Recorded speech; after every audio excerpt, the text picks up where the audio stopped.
போகணும்னு நினைச்சாரு, மழை பெஞ்சிருச்சு. கடவுளின் குழந்தை அவர் திறந்து விட்டாங்க பாருங்க. முன்ன ஏடா கடவுளின் குழந்தை இங்கே இருக்கும்போது கர்நாடகாவில் ஏண்டா மழை அங்கே பெய்யுது, இங்கே பேஞ்சு விட்டு போக வேண்டியதானடா, இங்கே பேஞ்சா நாங்கள் பிடிச்சிக்கிறோம் என்னடா தம்பி, அதை ஏன் கர்நாடகாவிலேருந்து எனக்கு திறக்க விடணும்?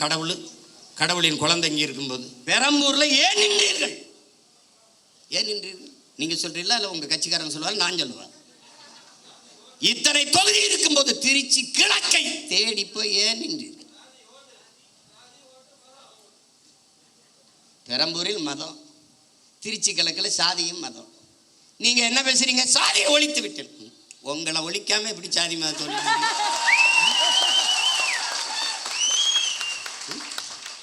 நடிக்கும் போது வராத ஜோசப்பு, அரசியல் வரும்போது ஜோசப்பு. இப்ப முதலமைச்சர் ஆயிட்ட பிறகு ஜோசப் விஜய் அந்த படங்களை திருப்பி ஜோசப் விஜய். ஏன் அந்த முதல் படத்தில் அறிமுகம் முகமது ஜோசப் விஜய்னு போடல? எப்படி நீங்க முதலமைச்சராக நான் என்னங்க பண்ணுவீங்க? மதுவை ஒழிச்சிருவேன். எப்படி ஒழிப்பீங்க? இப்படி கேட்பீங்கன்னு தான் அந்த வரங்க ஒழிச்சு வச்சிருக்கேன் அப்படின்னு ஒழிச்சு வச்சிருக்காங்க. வாய்கிட்ட ஒழிக்கிறது இல்லை. நீங்க பண்ற சேட்டை பாருங்களேன். போதைப் பொருள் ஒழிப்புக்கு ஒரு விழிப்புணர்வு தொடர் ஓட்டம். மாண்புமிகு முதல்வர் அவர்களே, ஓடி ஒழிக்கிறது இல்லை, போதைப் பொருளை தேடி ஒழிக்கிறது. தமிழ் என்று உச்சரிக்காதவன் தமிழன் என்று உச்சரிக்காதவன் நாட்டை கொடுத்துட்டு எங்களை நாடு ரோட்டில் போட்டு நிறுத்திருக்கா. வைத்தியக்காரன். நடிகனுக்கும் தலைவனுக்கும் வித்தியாசம் தரதாத தருதல கூட்டமே. தலைவன் எவன் தலைவன்? இவன் தலைவனடா.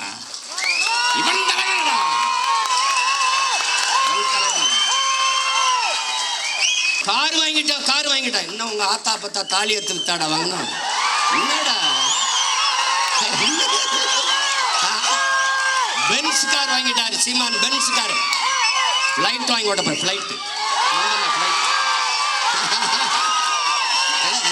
நிதி திருடர்கள்.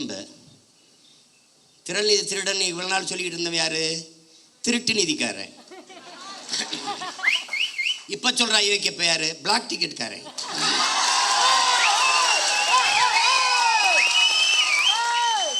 கள்ளச்சந்தையில திரைப்படம் பார்க்கிற அனுமதி சீட்டை வித்த அயோக்கிய பைய எங்களை திறன் நிதி திருடங்கடா. அயோக்கிய பலன பிளடி நான்சென்ஸ். தம்பி, ஆட்டம் ஒரு மாறி தான் ஆடுவோம். இந்த ஆட்டம் உங்க கையில் இருக்கு. உங்க காலில் இருக்கிற பந்து ஒரு நாள் எங்கள் கால்களுக்கு வரும். பார்த்து ஆடணும், பார்த்து பேசணும். அடி நான்சென்ஸ் என்னைக்கு நீ நினைக்கிறியோ அன்னைக்கு சரியாயிரும். இந்த நாட்டில் எல்லா மொழியும் படிப்போம் நாங்கள் வாழ. எங்கள் மொழி தமிழ் படிப்போம் எங்கள் இனம் வாழ. எழுதின ஆங்கிலம் ஒரு மொழி, அது அறிவல்ல. அடுத்தவன் மொழி எனக்கு எப்படி அறிவாகும்? மொழி என் முகம், என் முகவரி, என் கலை, என் இலக்கியம், என் அடையாளம், என் வரலாறு, என் அரசியல், என் உயிரடா என்று என்னைக்கு நீ நினைக்கிறியோ அன்னைக்கு வரமடா உனக்கு உணர்வு, மானம், வீரம், ரோசம் எல்லாம் வரும்டா. எங்களுக்கெல்லாம் ஒரு பெருமிதமும் திமிரும் இருக்குடா. என்னடா என்னங்களை சொல்ல முடியும்? புறம் பேசுவ. வாதத்தில் தோற்பவன் அவதூறை கையில் எடுப்பாங்கிறான் சாக்ரட்டிஸ். இவன் அறிவு கட்டம் என்னவன் வா. நம்ம கேள்விக்கு பதில் தானே சொல்லணும், சொல்ல தெரியாது. தெரியாதா? அவர் பொய்யா பேசுவார். ஒரு பொய் சொல்றார். திரள் நிதி நம்மட மக்கள் இயக்க மக்கள்கிட்ட இருந்தாண்டா பெற முடியும். நீ வாக்கு என்ன நீயாவாடா குத்திக்கிட்ட? மக்கள்கிட்ட தான்டா கேட்ட.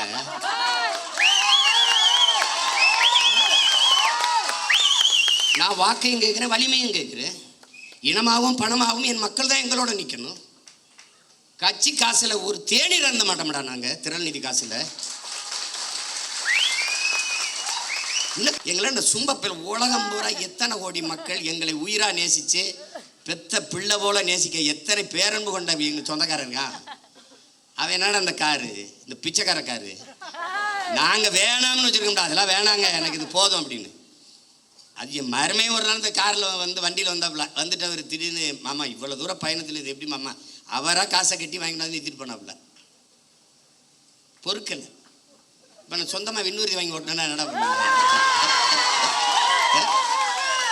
டேய் வைத்தியக்காரங்கள செத்து போங்கடா. நான் துறைகிட்ட சொன்னேன், துறை அண்ணா என்னென்ன அப்படி பண்ண தம்பி, டேய் நம்ம செய்கிறது அவங்களுக்கு எதாவது பிடிக்கலையோ அதை திரும்ப திரும்ப செய்யணும்டா.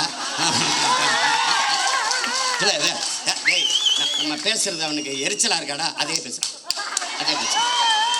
இப்போ நம்ம என்ன பயிற்சி கூடத்தில் ஒரு உடையை போட்டு பயிற்சி எடுக்கும்போது காலத்துக்கு இப்படி வச்சா அப்போ பாருங்க, இந்த உடையை பார்த்தீர்களா, பேசுவது தற்சார்பு ஆனால் போடுறது இங்கே தயாரிச்சதாண்டா பைத்தியக்காரப்பில் தயாரிச்சதான். அதுதான் அவன் என்ன துறைகிட்ட சொன்னேன். அப்போ நம்ம ஒன்று செய்யும்னே, கோணி சாக்கில் ஒரு டவுசரை தச்சுக்கிட்டு அவன் என்னன்னா எங்களை பார்க்கும்போது நீங்களாம் கோமணம் கட்டிட்டு அலையாமல் நீ எதுக்கு இப்படிலாம் போட்டு தர்றேன்? டேய் டேய் உங்களை எல்லாம் வர டேய் இருங்கடா தம்பி, கொள்ள வெறியில் இருக்கும் பார்த்துருந்து புரியுதா? பேசவே ஆரம்பிக்கல. எதிர்க்கிறார் எதிர்க்க. எதிர்க்கலடா, களத்துக்கு இன்னும் நாங்கள் வரலடா. வந்தா என்னடா அவங்க சில கேள்விகள் கேட்கிறோம். சில கேள்விகள் நாங்க ஏற்றுக்கொண்ட தலைமை என்பது எப்படிப்பட்டது? உலகத்தில் எந்த இனத்திற்கும் எங்கள் தலைவனை போல தலைவன் வாச்சிருக்க மாட்டான். என் தம்பி வெற்றிச்செலன் சொன்னான், 3 தலைமுறை தன் இன விடுதலைக்கு களத்தில் நின்றவன் உலக வரலாற்றிலே எங்கள் தலைவன் தான். அவன் நின்றான், அவன் மகன் நின்றான், மகள் நின்றான், அவன் உயிர் துணையாக என் அண்ணி மதிவதனியும் நின்றான்.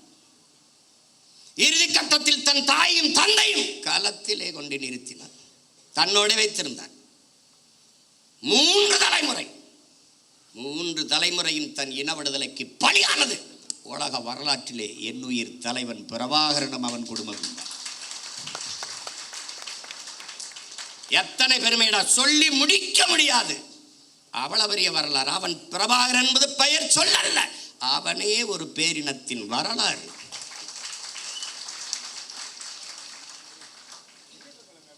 அவன் நாங்கள் ஏற்றுக்கொண்டிருக்கிற தத்துவமாகவே வாழ்ந்தவன், கற்பித்தவன் அல்ல, வாழ்ந்தவன். அடிமை வாழ்வினும் உரிமை சாவு மேலானது. இது பன்னெடுங்காலமாக எம்மின முன்னோர்கள் வாழ்க்கையிலிருந்து எங்களுக்கு கற்றுத்தந்தது. உயிரை இழக்கலாம், உரிமையை இழக்கலாமா? ஏன்? உயிர் என்பது தனிப்பட்ட ஒருவனுக்கான இழப்பு, உரிமை இழப்பு ஒட்டுமொத்த தேசிய இனத்திற்கான இழப்பு. எனவே உயிரினும் மேலானது எமது உரிமை.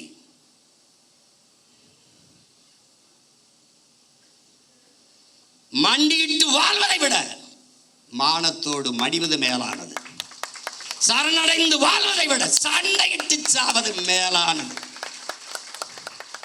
இதாண்டா மான தமிழனின் கோட்பாடு.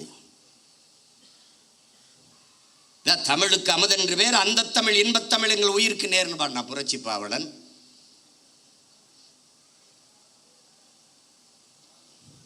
தமிழர் என்று ஒரு இனம் உண்டு, தனித்தே அவருக்கு ஒரு குணம் உண்டுன்னா எங்களுடைய தாத்தன் நாமக்கல் கவிஞர் ராமலிங்கம் பிள்ளை. அன்பே அவரது மொழியாம், அமிழ்தம் அவரது மொழியாம், அன்பே அவரது வழியாம்னு வந்தான். அமிழ்தம்னு ஏன் சொல்றான்? இவனும் சொல்றான் தமிழுக்கு அமுதென்று பேர், அமுதுக்கும் அமுதென்று பேர், ஆனால் தமிழுக்கும் அமுதென்று பேர்.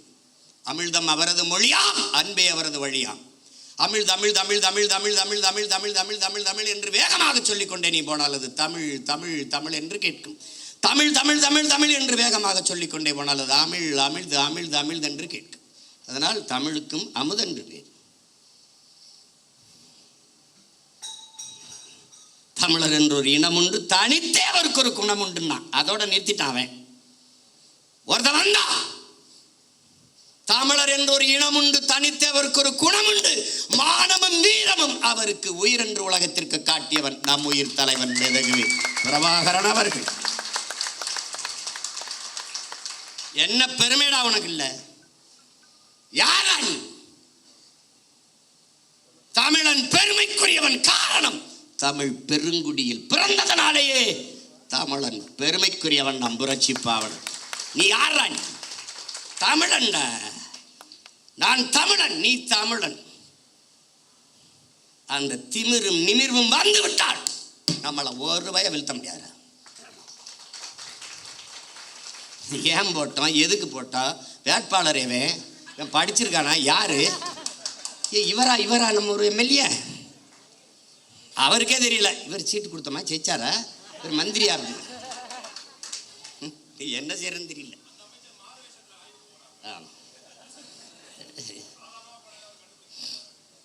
ஏதோ நாய் திருட்டு பையன் கடிச்சு விடாம இருந்தா சரி.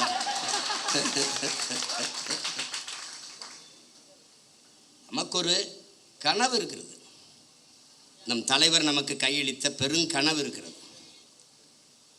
நம்முடைய முன்னோர்கள் தூக்கி சுமந்த கனவு நம் தலைவர்கள், நம் தலைவனும் பல்லாயிரக்கணக்கான நமது மாவீரர்களும் சுமந்த கனவு இன்று நமது கைகள்.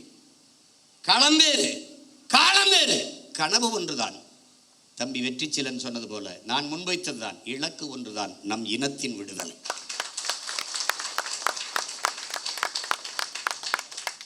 பாதையை தேடாதே உருவாக்கு என்றான் தலைவன்.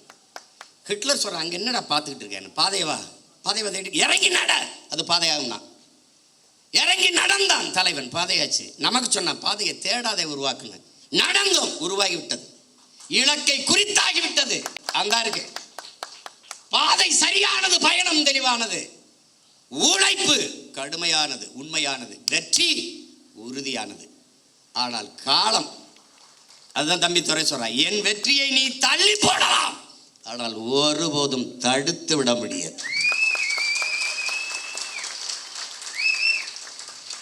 ஜஸ்ட் டிலே, அவ்வளவுதான். நீ ஒண்ணுமே செய்ய முடியாது. ஏன்னா நானா வந்தவன் இல்லை, உங்களை மாதிரி ஆசைப்பட்டு முதலமைச்சராக வந்தவன் இல்லை. நான் காலம் என்னை இறக்கி விட்டுச்சு. நான் படம் எடுத்து பிள்ளைக்கு தான் வந்தேன், அதான் செஞ்சுக்கிட்டு இருந்தேன். என்னை தள்ளி விட்டுச்சு. யாரா என்னை தள்ளி விட்டதுன்னு என்ன, ஒரு தடவை கிணத்துக்குள்ள குதிச்சு கேட்பார்ல, அந்த மாதிரி என்னை தள்ளி விட்டது. நான் என் வீட்டு வாலி விழுந்துருச்சுன்னா கிணத்துக்குள்ளே குதித்தேன். மூழ்கி போகும்போது என் பரம்பரையே உள்ள கிடக்குன்னு தெரிஞ்சு அப்புறம் இந்த வேலையை நான் செய்ய வேண்டியது வந்துச்சு. உனக்கு புரியுதுன்னு நினைக்கிறேன். அதனால இது நான் விரும்பி வந்தது அல்ல, காலம் எனக்கு கையளித்த கடமை. வரலாறு எனக்கு வார்த்து கொடுத்த மாபெரும் பொறுப்பு. சரி, இல்லடா நாங்கள் இல்லை, நான் இல்லை, நாம் தமிழர் இல்லை, வெளியேறிட்டோம். நாதி இருக்கடா உனக்கு. தமிழ் என்று, தமிழர் என்று, காடு என்று, செடி என்று, மலை என்று, ஆறு என்று, அருவி என்று, நிலம் என்று, வளம் என்று சொல்வதற்கு உனக்கு ஒருத்தர் காணாம்.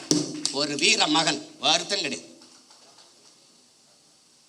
உலகத்தில் ஒரு மகன், அண்ணன் தம்பி, தலைவன் தம்பி, அதெல்லாம் தாண்டி அப்பா மகனுக்கு இருக்கிற ஒரு பிணைப்பு.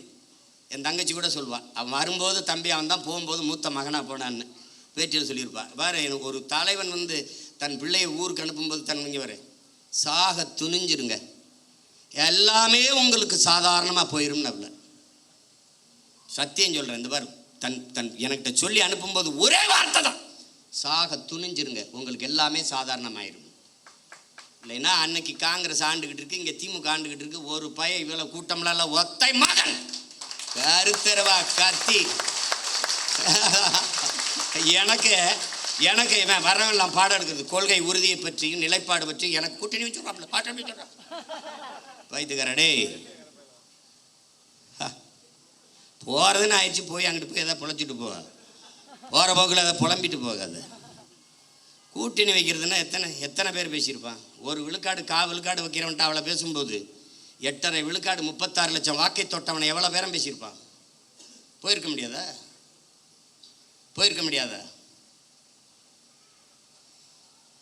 இனமானத்திற்காக போராட வந்த பிள்ளைகள் நாங்கள், ஆனால் தன்மானத்தை இழந்து விட்டு போராட மாட்டோம்.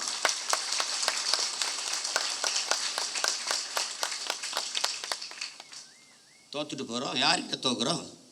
தோல்வி எங்களுக்கானதில்லை. என் தம்பி சொன்ன மாதிரி, எங்கள் ஐயா பொதுச் செயலாளர் திருமால் செல்வன் சொன்னது மாதிரி, இனத்திற்கானது. என் மக்கள் முடிவு செய்கிறார்கள், அவர்களுக்கு இது சரி என்று செய்யுங்க, அவ்வளோதான்.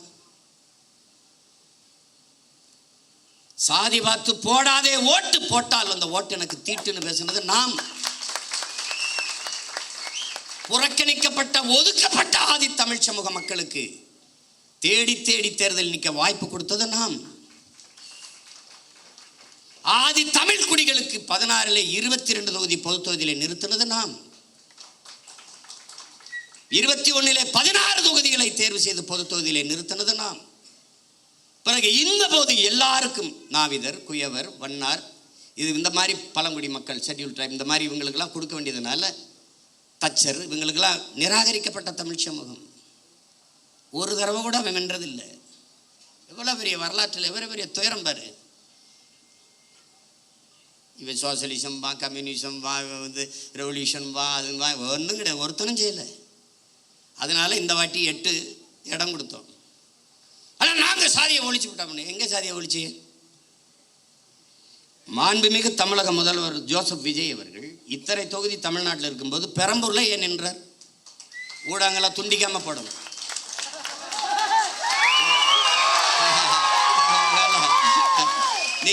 நீங்கள் நல்லது எதையும் கொண்டு வரதுலேயே நீங்கள் சத்தியம் பண்ணிருக்கீங்க.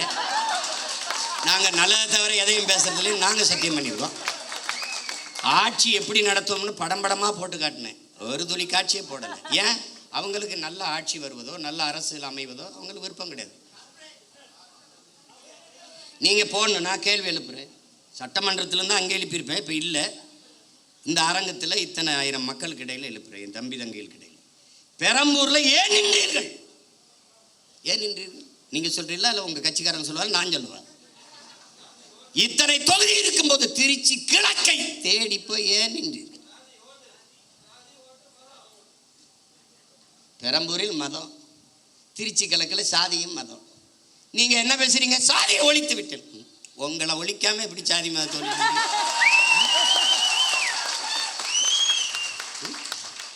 நடிக்கும்போது வராத ஜோசப்பு, அரசியல் வரும்போது ஜோசப்பு. இப்ப முதலமைச்சர் ஆயிட்ட பிறகு ஜோசப் விஜய், ஜோசப் விஜய். அந்த படங்களை திருப்பி ஜோசப் விஜய். ஏன் அந்த முதல் படத்தில் அறிமுகம் முகமது ஜோசப் விஜய்னு போடல? எப்படி எப்படி?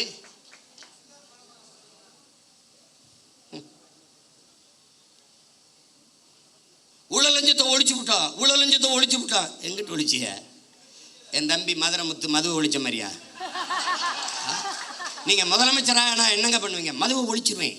எப்படி ஒழிப்பீங்க? இப்படி கேட்பீங்கன்னு தான் அந்த வரங்க ஒழிச்சு வச்சிருக்கேன் அப்படின்னு ஒழிச்சு வச்சிருப்பாங்க. வாய்கிட்ட ஒழிக்கிறது இல்லை. இவங்க பண்ற சேட்டை பாருங்களேன். போதைப்பொருள் போதைப்பொருள் போதைப்பொருள் ஒழிப்புக்கு ஒரு விழிப்புணர்வு தொடர் ஓட்டம்.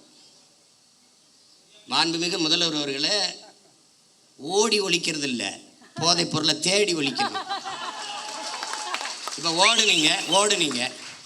ஓடுனீங்க ஓ மாநாடு 3 கிலோமீட்டர் ஓடுகிற ஒரே முதலமைச்சர் 12 கிலோமீட்டர் ஓடுவேன். ஓட விட என்னோட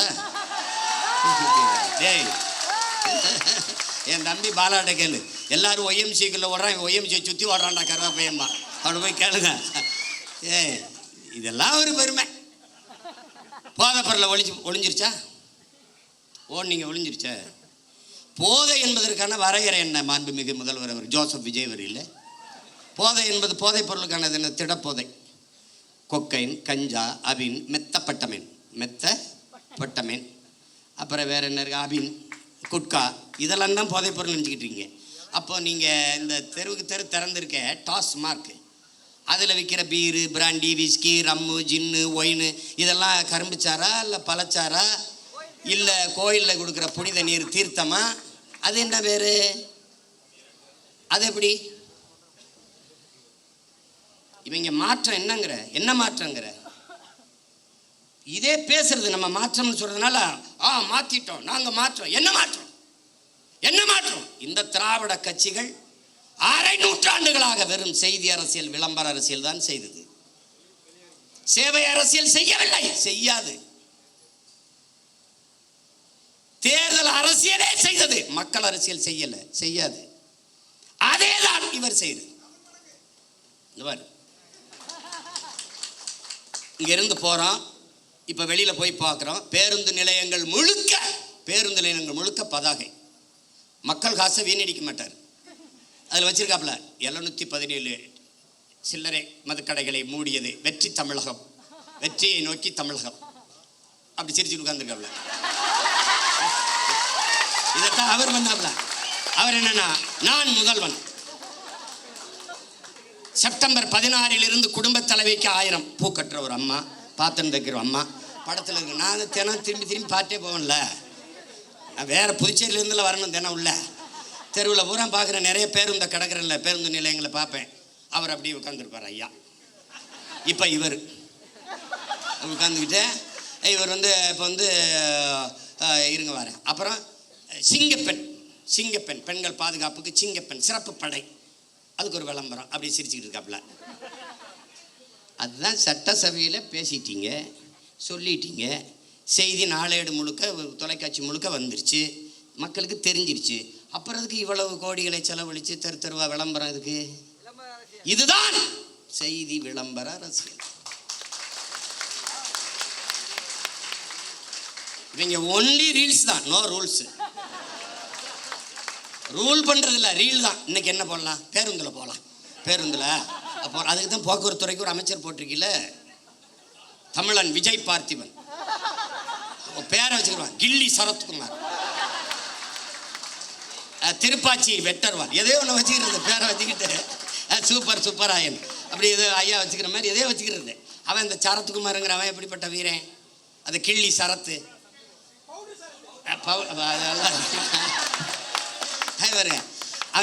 அவங்க சமாளிக்கிறாங்க. எல்லாத்தையும் சரி பண்ண நினைக்கிறாங்கடா. ஆமாம் தவறுங்க அப்படின்னு சொல்லி அதை திருத்திக்கிறது கிடையாது. தவறு தான், இனிமேல் இல்லை அப்படின்னு சொல்லணும்ல. விளையாட்டு போட்டி கிரிக்கெட்டு IPL பார்க்க போகிறாரு. சரி போகிறாரு, குழந்தைக்கு உடம்பு முடியல. எவனாவது நல்ல தகப்பன் உடம்பு முடியாத குழந்தைய தூக்கிட்டு, சின்ன குழந்தைய தூக்கிட்டு IPL பார்க்க போவாங்க. இவனுக்கிட்ட இவ்வளோ பெரிய பொறுப்பை கொடுக்குறிய அமைச்சர் பதவி, அவன் என்ன வெங்காயத்தில் நிர்வாகம் பண்ணுவான்? ஒரு குழந்தைக்கு தகப்பனாக இருக்க தகுதியற்ற ஒருவனை எப்படா நீ மந்திரியாக? எப்படி மந்திரியாக? மாத்திரை கொடுக்க வேண்டிய நிலையில இருக்குது, உடல்நிலை சரியில்லை என்றால் வீட்டில் குழந்தைய வச்சு பார்த்துருக்கணும். அப்படியே நான் IPL பார்த்தா தான் உயிரோடு இருக்கணும்னா வீட்டில் தொலைக்காட்சியில் பாரு. அங்கே கொண்டு போய் மாத்திரையை ஒரு இதில் வச்சு, அது எது கடன் அட்டையில் இப்படி நசுக்கிறாப்புல. பின்னாடி ஒரு பொம்பளை குழந்தை அழுது உடம்பு முடியாத குழந்தைக்கு மாத்திரை நசுக்கா, பின்னாடி ஒரு பொம்பளை திருத்தி அதை எவனா எடுத்துக்கிட்டு 500 ரூபா இதுக்கு கையில் வருது. மாத்திரை நசுக்கிறதுக்கு 500 ரூபாய்க்கு என்ன சம்மந்தம் இருக்குது? இந்த மாத்திரையை ஏன் நான் பொடியாக நசுக்கிற? தண்ணியில் போட்டு குழந்தைக்கு கொடுக்க. மாத்திரையை அப்படியே போட்டாலே கரைஞ்சிருமே, எதுக்கு நசுக்கிற? டேய், கேட்குறதுக்கு பதில் சொல்லணும். அதை விட்டு உன்னே தெரியாதா? அது தெரியுதுலடா, உங்களுக்கு முன்னாடியே 15 வருஷமாக இங்கே இருக்கேன்டா, என்னை தெரியாமல் எப்படி இருக்கும்? அது கேட்குறது. அது வந்து அவர் கொடுக்குறாரு, இப்படி நசுக்கி போடுறாப்புல. இப்போ வழக்கு போட்டு சீமான் கெடுத்து விட்டாப்புல. டேய், நாட்டே கெடுத்து வச்சிருக்காடா, நாட்டே கெடுத்து வச்சிருக்கீங்க நீங்கள். காப்பாற்ற போராடம்டா. கேள்விதான்டா கேட்குறோம். உங்களுக்கு எங்களுக்கு இருக்கிற வித்தியாசம்டா. மாண்புமிகு ஜோசப் விஜய் முதல்வர் அவர்களுக்கு முன்னாடி நிற்கிற சீமானுக்கு இருக்கிற வித்தியாசம் ஒன்று தான். இவன் என்ன செய்வான்னு கேள்வி. இவன் என்ன செய்வான்னா உண்மையை சொல்லுவான். கடன் இவ்வளவு இருக்குது, வட்டியே 1 லட்சம் கோடிக்கு மேலே வருது, நம்ம இவ்வளவு சிரமம் இருக்குது, அதனால கொஞ்சம் பொறுங்க. இப்போ நான் சொல்கிறேன் பாரு, படித்து முடித்து விட்டு வேலை இல்லாத 70 லட்சம் இளைஞர் இருக்கான், கிட்டத்தட்ட 1 கோடி. இப்போ நான் என்ன செய்வேன்? பிரபாகரன் மகன் என்ன சொல்லுவேன்? காமராஜரனுடைய பெருந்தலைவனின் பேரன், வஉசியின் வாரிசு, தெய்வ திருமகன் முத்துராமலிங்க தேவரின் பேரன், தீரன் சின்னமலையின் வாரிசு, அயோத்தியாசர் ரெட்டமலை சீனிவாசனுடைய பேரன். நான் என்ன சொல்லுவேன்னு கேளு. சிங்காரவேலர் ஜீவானந்தத்தின் பேரன் என்ன சொல்வேன்? நான் படித்து முடித்து விட்டு வேலை இல்லாத பட்டதாரிகளுக்கு, இளைஞர்களுக்கு வேலை தாரேன், அரசு வேலை தாரேன். அது எந்த வேலைன்னு கேட்காத, வேலை தர்றேன், உனக்கு வேலை தர்றேன். இது நான். நீங்கெல்லாம் வேலை இல்லாத இளைஞருக்கு 4000 தர்றேன். ஒரு தலைவன் என்பவன் நிலையான தீர்வை நோக்கி நகர்த்தணும்டா. அதான்டா கனவு, அதான் விஷன், அதான் ட்ரீம். ஒரு தொலைநோக்கு இருக்கணும். நான் வேலை தர்றேன். எப்படி தெரியும்? டாக்டர் இவ்வளோதான்டா இருக்கு. அடே, IAS மொத்தம் 7500 இந்தியா முழுமைக்கு எவ்வளோ? 5800 300 இவ்வளோதான்டா IAS. IPS எவ்வளோடா? 7000மா? எவ்வளோடா முதல்ல? எவ்வளோடா? ஒரு 7500 7800 8000 இருக்கும். இவ்வளோதான். நான் எல்லாம் IPS சோறு அது எங்கள் ஆத்தா அப்போ தான் ஊற்றணும். இப்போ நான் என்ன சொல்கிறேன்? இந்த பணிகள் அப்படியே இருக்கட்டும். இதோடு ஆடு மாடு வளர்த்தல், நாட்டுக்கோழி வளர்த்தல், பட்டுப்பூச்சி வளர்த்தல், வேளாண்மை செய்தல், இதையெல்லாம் அரசு பணியாக மாற்றிவிட்டால் கூடுதலாக வேலை வாய்ப்பு வாழ்விடத்தில் கிடைச்சது. இப்போ உதாரணமாக ஒரு சிக்கல் பாரு, இந்த கறிக்கோழிக்காரம்பரம் போராட்டம் நடத்துறதுக்கு தயாராக இருந்தான். ஏன்னா வெளியிலிருந்து வர்றவன் கூடுதலாக இறைய கொடுத்து எடையை கூட்டி தள்ளிடுறான். இங்கே அது வரும்போதே எல்லாம் போய் இங்கே நிற்கும்போது அங்கே ஏற்றுறதுல இருக்க இடம் இங்கே இறக்கும்போது இருக்குல்ல, நான் போராட்டம்னு. நான் என்ன கேட்குறேன், நீ என்ன மயத்துக்கு அங்கேருந்து ஏற்றுற, நீ இங்கே வளர்க்க வேண்டியதானே? அப்போ திங்கிறதுக்கு லக் பீஸ். அப்போ என்ன சொல்லணும்னா, இந்த பலகையை தேய்க்கிறதுக்கு எங்கள் ஒரு உப்பு காய்தம் வச்சுருப்பான்.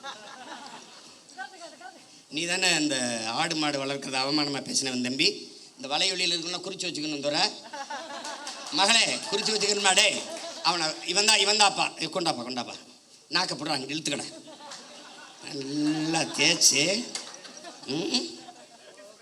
இருட்டுக்குள்ளே போட்டு ஒரு வாரம் அண்ணன் தண்ணி சோறு இல்லாமல் போட்டு உன்னை கொள்ளலாம் பார்த்துரு. ஆடு மாடு போய் சொல்லுவாடு. டேய் உனக்கு மேய்க்க வைக்க இருந்தால் வெளில போடா நாய்.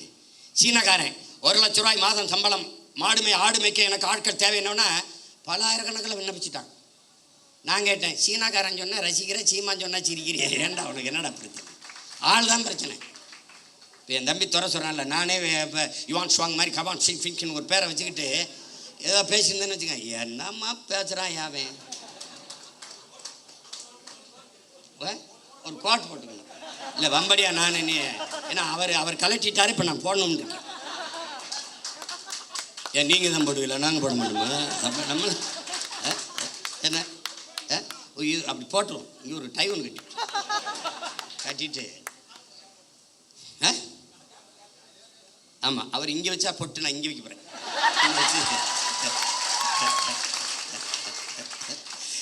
ஐயோ, நாங்கள் வாங்கி வந்த வாரம் தப்பாக இருக்கு, ஒன்றும் பண்ண முடியாது.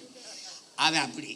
இப்போ தொலைநோக்குங்கிறது என்னன்னு இருக்குல்ல, எப்படி 6 சிலிண்டர் அன்னபூர்ணி சூப்பர் 6 எப்போ வரும்? 200 யூனிட் மின்சாரம் மாண்புமிகு முதல்வர் அவர்களே உங்ககிட்ட கேட்டது இலவச மின்சாரம் என்று 200 அலகு மின்சாரத்தை கேட்டது யாருன்னு சொல்லு. கேட்டது யார்? ஒரு யூனிட் மின்சாரம் 5 ரூபா 50 காசுனா நீங்கள் ஒரு 3 ரூபாய்க்கு கொடுங்க மக்களுக்கு, கட்டுமான இவ்வளவு குறைச்சி கொடுக்குறேன் அப்படி சொல்லுங்கள். இதில் இழக்கிற பணத்தை எப்படி ஈடுகட்டுவீங்க? முதல் கையெழுத்தே நீங்கள் 200 அலகு மின்சாரத்துக்கு எழுத்து போடுவீங்க. பிரபாகர மகன் சீமான் என்ன போடுவான்? அந்த முதல் கையெழுத்து அவன் முதலமைச்சராக எழுத்து போட்டுருவான். பிறகு என்ன போடுவான்? கல்வி ஒன்றுதான் சமூக மாற்றத்தை, சமூக முன்னேற்றத்தை ஏற்படுத்த கருவி என்கிறார் புரட்சியாளர் அண்ணல் அம்பேத்கர் அவர். தொட்டனை தூரும் மணற்கேணி மாந்தற்கு கற்றனை தூரும் அறிவு. ஒரு நாட்டை ஆளுகிற மன்னனுக்கு அந்த நாட்டின் எல்லையில் மட்டும்தான் செல்வாக்கு மதிப்பு, ஆனால் கற்றவனுக்கு சென்ற இடமெல்லாம் சிறப்பு என்கிறார். பிச்சை புகினும் கற்கை நன்ற என்கிறான் கொன்றை வேந்தனில் அதிவீர ராமபாண்டியன். கல்வியில் இருந்துதான் ஒரு சமூகம் மேம்படும். அப்ப அறிவு மானிட உரிமை, கல்வி மானுட உரிமை. என்ன பேசுவேன்? கல்வி மானுட உரிமை, கொடுக்க வேண்டியது அரசின் கடமை. அதை கொடுக்காமல் இருப்பது மாபெரும் கொடுமை. இதை தகர்க்கிறது. அனைவருக்கும் சரியான சமமான கல்வி தமிழ்நாட்டு அரசு கொடுக்குது. தமிழ் தேசிய அரசியல் கொடுக்குது. பிரபாகரன் மகன் சீமானின் அரசு கொடுக்குது. ஏழை பணக்காரன் உயர்ந்தவன் தாழ்ந்தவன் என்று பாகுபாடின்றி எல்லோருக்கும் சரியான சமமான கல்வி, கட்டணம் இல்லாத கல்வி. அந்த இலவசங்கிற வார்த்தையே ஒழிக்கணும். கட்டணம் இல்லாது கொடுக்குறோம். தனியார் பள்ளி கல்லூரியில் என்ன தரம் இருக்கிறது என்று என் பெற்றோர்களும் என் பிள்ளைகளும் நினைக்கிறார்களோ அதை தாண்டிய கல்வி. கல்வியில் தலை சிறந்த நாடு பின்லாந்து. 10 ஆண்டுகளில் எழுதி வை. 10 only 10 years. 10 years only 10 years back. திருப்பி ஒருத்தன் சொல்லுவான் பின்லாந்தில் இருந்து, உலகத்தின் தலை சிறந்த நாடு தமிழ்நாடு என்று. லீக்வான் யூ சொன்னா, Lee Kuan you only 10 years you make my hand in Singapore. என் கைகளில் கொடு. உலகம் 1000 ஆண்டுகள் கழிச்சு சிங்கப்பூரை புகழ்கிற உயரத்தில் நிறுத்திட்டான். லீ குவான் யூவால் சிங்கப்பூரில் முடிகிறது. பிரபாகரன் மகன் சீமானால் தமிழ்நாட்டில் முடியாதா? ஒரு இத்திரின்னு நாடா, இத்திரின்னு நாடு, இவ்வளவுதான் மக்கள் தொகை. ஒரு வளமும் இல்லை கடலை தவிர. என்ன வளம் இல்லை என் நிலத்துல? என்ன இல்லை? அறிவு வளமா, உடல் வளமா, இல்லை நில வளமா, மலை? என்னென்ன கொடுமடா. தஞ்சாவூர்ல இருந்து அரபு நாட்டில் ஒட்டகம் மேய்க்க போறானடா, கேவலம் உண்டாடா. தஞ்சாவூர்ல இருந்து பிற நாட்டுக்கு வேலைக்கு, சிங்கப்பூருக்கு வேலைக்கு ஏன்டா போகணும்? என் நாடா, சொர்க்கமிடாது. இவ்வளவு வளத்தை வச்சுக்கிட்டு போய் அரபு நாட்டில் பாலைவனத்தில் போய் ஒட்டகம் மேய்ச்சிட்டு என் பிள்ளை நிற்கிறான்டா. இது மாதிரி ஒரு கொடுமை. அரபு நாட்டில் ஒட்டகம் மேய்க்கலாம், அன்னை நிலத்தில் ஆடு மாடு மேய்க்கூடாதாடா? என்னடா கொடுமை இது?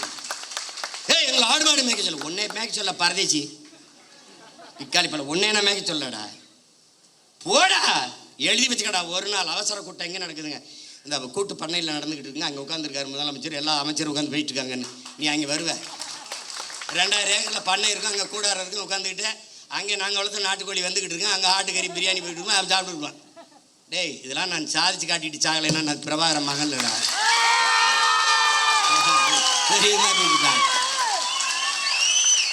ஓடுவண்ணா கையெழுத்து. பெற்றுக் கொடுங்கள் பிள்ளைகளை, கற்றுக் கொடுக்கிறோம் நாங்கள்.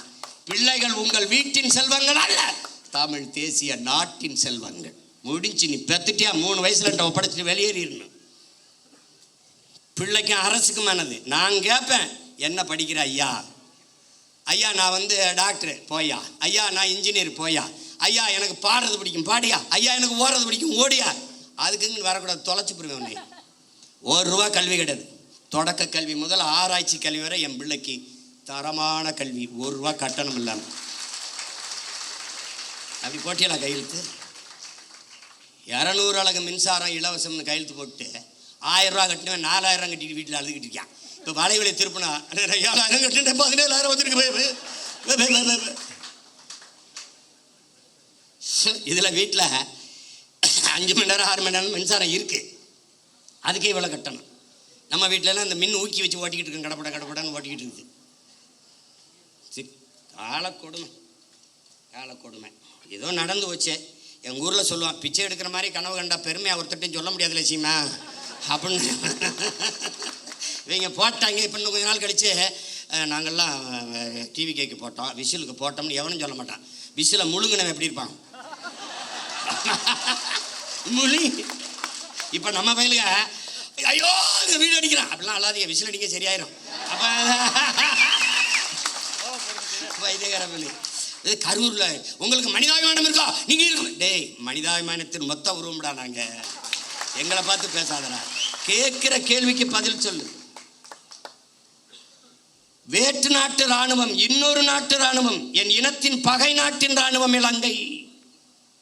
அந்த இராணுவத்தால் 850 பேர் இந்த நாட்டின் குடிமகன், இந்திய நாட்டின் குடிமகன், சிட்டிசன் ஆஃப் இந்தியா, தமிழ் தேசியத்தின் மகன் மகள். தங்கச்சி உட்காருங்க, கொஞ்சம் இடம் கொடுங்க, உட்காருங்க. நீங்க தள்ளி வாப்பா, இங்கிட்டு தள்ளி வா, இங்கிட்டு தள்ளி வா. தங்க எங்க அம்மா கொஞ்சம் நகர்ந்து வாங்கம்மா, கொஞ்சம் இடம் கொடுங்க. தங்கச்சி இங்கிட்டு வாங்க, நல்லா இங்கிட்டு வாங்க. உட்காருங்க, அவ்வளோதான், உட்காருங்க. ஒரு பழக்கத்தை நீங்கள் கற்றுக்கணும். எவ்வளோ பெரிய ஆளாக இருந்தாலும் நீங்கள் பெண்கள் வரும்போது எந்திரிச்சு இருக்கை கொடுத்துட்டு வெளியேறிடும். அப்போ ஒவ்வொரு தடவையும் நான் சொல்கிற மாதிரி வச்சுக்கிட்டேன். இந்த கட்சிக்குன்னு நிறைய தகுதிகள் இருக்கு. பசினாலும் 10 நாள் கிடப்பேன், 15 நாள் 100 நாள் நடப்பேன். இங்கே இருக்கணும். தன்னை முன்னிறுத்திக்கிறவன் இந்த கட்சிக்கு சரி வர மாட்டான். தான் பிறந்த மண்ணையும் இனத்தையும் எவன் முன்னிறுத்துறானோ அவன் தான் இந்த கட்சிக்கு தளபதியாக இருக்க முடியும். ஓட்டு ஒவ்வொரு தடவையும் அண்ணனை பாடம் நடத்த வைக்கக்கூடாது. புதுசாக நீங்கள் வந்திருக்கிறீங்க, தெரிஞ்சுக்கணும். யார் வந்தாலும் சரி, சின்ன குழந்தை வந்தாலும் பெண் பிள்ளைகள் வந்தால் நீ உட்கார்தாயின்னு எந்திரிச்சு நின்றுக்கணும். அவன் தான் சரியான ஆண்மகன். நீ உட்கார்ந்துக்கிட்டு தங்கச்சி அம்மாவை நிற்க வச்சுக்கிட்டு இருந்தீங்கன்னா நீ தற்கொலையில் பெரிய தற்கொலை ஆகிடுவேன். பார்த்துக்க. பச்சை மட்டையை வேற ஆளுக்கு எடுக்க மாட்டேன், உனக்கு எடுத்து விட்டுவேன். பார்த்துக்க. இப்போ 850 பேர் சுட்டுக் கொல்லப்பட்டிருக்கான். அவன் வாழ்வாதாரத்திற்காகத்தான் கடலுக்குள்ள மீன் பிடிக்க சென்றான்.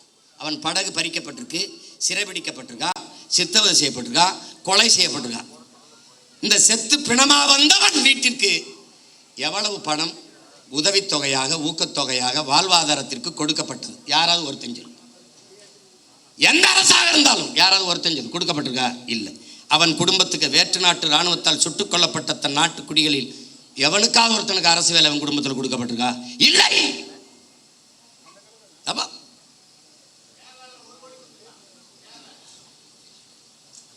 இங்க பேசு,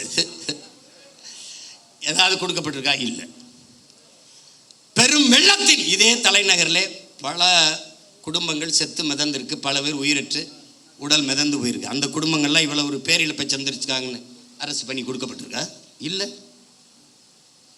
எப்படிப்பட்ட ஆட்சி நகர்வு, எவ்வளவு கேவலமான ஆட்சி நகர்! இந்த மண்ணை மக்களை பேரன்பு கொண்டு காதலிக்கிற எவனும் இந்த செயலை எதிர்ப்பான்டா. சீமான் அவன் தம்பி தங்கச்சிலடா, எவனும் நாட்டை நேசிக்கிற எவனும் எதிர்ப்பான், எவனும் எதிர்ப்பான். கள்ளச்சாராயம் குடிச்சு செத்தவனுக்கு எதுக்குடா 10 லட்சம் கொடுத்தீங்க? எது கொடுத்திய? காய்ச்சுவது குற்றம், குடிப்பது குற்றம், அதை அரசு 10 லட்சம் கொடுத்து ஊக்கப்படுத்துது என்றால் இது எப்படிப்பட்ட செயல்? திமுக ஆட்சியில் நடந்தது கள்ளக்குறிச்சியில். இன்றைய முதல்வர் அன்றைக்கு அங்கே சென்று பார்த்தார். இவரால் இடிபட்டு செத்தார்கள். அன்றைய முதல்வர் அன்று செத்தார், இன்றைய முதல்வர் திசைக்கே போல திரும்பிட்டார். எப்படி நகர்த்துற நீ? என் நாட்டை எதை நோக்கி நகர்த்தி கொண்டு வர நீ? எந்த மாதிரி ஆட்சி முறை நிர்வாகம் அது? எப்படி? புல்வாமா மாவட்டத்திலே பயங்கரவாதிகளால் தாக்குதல், ராணுவ வீரர்களும் செத்தார்கள், மக்களும் செத்தார்கள். செத்த ராணுவ வீரன் குடும்பத்துக்கு அரசு பண்ணி கொடுக்கப்பட்டிருக்கா? செய்தி வாய்ச்சியா? செத்து போன மக்களில் அந்த குடும்பத்தில் அவனுக்கு அதை அரசு பண்ணி கொடுத்துருக்கா? பாத்தியா? பார்த்திருக்க? பகல்காமில் செத்தானே, அவனுக்கு அதை அரசு பண்ணி இல்லை ஊக்கத்தொகை உதவித்தொகை கொடுக்கப்பட்டிருக்கா? நாட்டின் பாதுகாப்புக்கு சென்று இராணுவத்தில் சேர்ந்து பணியாற்றி செத்து உயிரற்ற உடலாக இந்த மண்ணுக்கு திரும்பி வந்தவன் வீட்டிற்கு எத்தனை லட்ச ரூபாய்களை இந்த அரசுகள் கொடுத்திருக்கு ஊக்கத்தொகை அல்லது வாழ்நாள் உதவித்தொகை? சொல்லு. அவன் குடும்பத்தில் ஒருவனுக்கு அரசு வேலை, ஏதாவது செய்தி சொல்லு, சொல்லு. அரசு விழா அல்லது சுதந்திர தின விழா அல்லது ஒரு பெரிய அரசு நிகழ்வு, ஒரு பட்டமளிப்பு விழா, அதிலே நெரிசலில் சிக்கிட்டாங்க, அந்த குடும்பங்கள் இழந்துருச்சு தெரியாம. அப்படி ஒரு விபத்து இல்லையே இது. நீங்கள் அன்று ஒரு நடிகர், மாண்புமிகு ஜோசப் விஜய் அவர்களே, இன்றைய முதல்வர்களே, அன்று நீங்கள் ஒரு நடிகர். உங்களை பார்க்க வந்தார்கள், நடிகரை பார்க்க வந்த நெரிசல். நீங்க வரலைன்னா கூட்டம் இல்லை, கூட்டம் இல்லை, நெரிசல் இல்லை. நெரிசல் இல்லை என்றால் அங்கே மரணம் இல்லை. அது ஒரு விபத்து. விபத்திற்கு காரணம் நீங்கள். நீங்க உண்மையிலேயே நீங்க தாய் முகாம்பிகைக்கு போறது, அப்புறம் தேவாலயத்தில் முட்டிக்கால் போட்டு நடந்தது, இதெல்லாம் உண்மையிலேயேன்னா சத்தியம்னா மனச்சார்ந்த தொட்டு சொல்லுங்க. காரணம் நீங்களா? இல்லை. பழி போட்டார்கள். எத்தனை கருவி படம் எடுத்துக்கிட்டு இருந்தது? எத்தனை மேலே பறந்து கருவிகள், ட்ரோன், அந்த கருவி படம் எடுத்துக்கிட்டு இருந்தது. எல்லாரும் கீழே நின்னாங்க. மேலே நின்று பேசின ஆள் யாரு? நீங்க. டாப்பாங்கில் வீவில மேலே இருந்து கழுகு பார்வையில் மக்களை பார்த்து கொண்டிருந்தால் யாரு? நீங்க. அப்போ எவன் அங்கே ஒரு இடத்துல 10 பேர் புகுந்தா அந்த இடத்துல சலசலப்பு ஏற்படுமே, அப்போ நீங்கள் ஏன் நிறுத்தலை பேச்ச? அங்கே என்னன்னு பாருங்கன்னு ஏன் சொல்லலை? பாதி பேசிட்டு உங்க காதுக்குள்ள வந்து இன்றைய பொதுப்பணித்துறை அமைச்சர் மாண்புமிகு ஆதவ அர்ஜுனா அவர்கள் உங்கள் காதுக்குள்ள வந்து சொன்னாரு. என்ன சொன்னார்? ஒரு தடவை எங்களுக்கு சொல்லுங்க. 3 முறை இந்திய புலனாய்வுத்துறை உங்களை வர சொல்லி விசாரிச்சிச்சுல்ல? அதுகிட்ட கேட்க முடியாது என்ன கேள்வி கேட்டா என்ன பதில் சொன்னாருன்னு. நீங்க சொல்லுங்க, என்ன கேள்வியை முன்வைத்தார்கள், நீங்கள் சொன்ன பதில் என்ன? எங்களுக்கு சொல்லுங்க, எங்களுக்கு சொல்லுங்க. பணியை போட்டார்கள். ஆமாம் போட்டார்கள். இப்போ அதிகாரம் யார்கிட்ட இருக்கு? உங்ககிட்ட. காவல்துறை யார்கிட்ட இருக்கு? உங்ககிட்ட. சிபிசிடி சிறப்பு விசாரணை பிரிவு உங்ககிட்ட. உளவுத்துறை யார்கிட்ட? உங்ககிட்ட. போடுங்க ஒரு விசாரணை குழுவை, கண்டுபிடிங்க இதான் நடந்தது. சொல்லுங்க சொல்லுங்க. அதை விட்டு நீங்க 20 லட்சம் ரூபா கொடுத்தீங்க, இன்னும் கூட 20 லட்சம் கொடுங்க, வேணாம்னு சொன்னா எங்களை அப்புறம் பேசுங்க. நீங்க தான் உச்சத்தை விட்டு 200 கோடி விட்டு, அப்ப அவ்வளவு காசு வச்சிருக்க நீங்க இன்னொரு 20 கோடி 10 கோடி எடுத்து எல்லாருக்கும் ஆளுக்கு 1 கோடியை கொடுங்க. நாங்க கேட்கல, கொடுங்க கொடுங்க. கள்ளச்சந்தையில் டிக்கெட் வித்த காசுலாம் இருக்குல்ல, எடுத்து கொடுங்க. நாங்கள் வேணான்னு சொல்கிறோமா? வேலை கொடு. உங்களுடைய நிதித்துறை அமைச்சர் மரிய வில்சன் அவர்கள் பனிமலர் கல்லூரி வச்சிருக்கிறார், அதில் வேலை போட்டு கொடு, நாங்கள் வாழ்த்துறோம். துரை நீ வாழ்த்து பேசுகிறான், நாங்கள் ஒரு எல்லாரும் நம்ம பிள்ளைகளை மகளை எல்லோரும் வாழ்த்து பேசுகிறேன், நான் ஒரு பொதுக்கூட்டம் போட்டு வாழ்த்துறேன், கொடுக்க சொல்லு. பொதுப்பணித்துறை அமைச்சர் ஒன்று வச்சுருக்கிறாரு, அரைஸ்ன்ட்டு மைக்ரோ ஃபினான்ஸ், அதில் கொடு. வாய்ஸ் ஆஃப் காமனில் கொடு. நீங்கள் விஜய் வித்தியாசரம்னு ஒரு பள்ளிக்கூடம் வச்சுருக்கீங்க, அதில் வீட்டுக்கு ஒரு வேலையை கொடு, நாங்கள் கேட்டால் சொல்லு. நாங்கள் உங்கள் ஃபோட்டோவுக்கு கும்பிட்டு கூட நாங்கள் நன்றி சொல்கிறோம். ஒன்று போடுங்க. அரசு என்றால் என்ன? முதல்ல அரசு என்றால் என்ன? எதுக்காக அவர்களுக்கு அரசு வேலை கொடுக்குறீங்க? முதலமைச்சர் ஆகிட்டே கொடுக்குறீங்க, முதலமைச்சர் ஆகலை. ஒரு வேளை முதலமைச்சர் ஆகலை, என்ன பண்ணியிருப்பிய? அரசு வேலை கொடுத்துருப்பீங்களா? நீங்கள் சாட்சிகளை கலைக்கிறீர்கள்.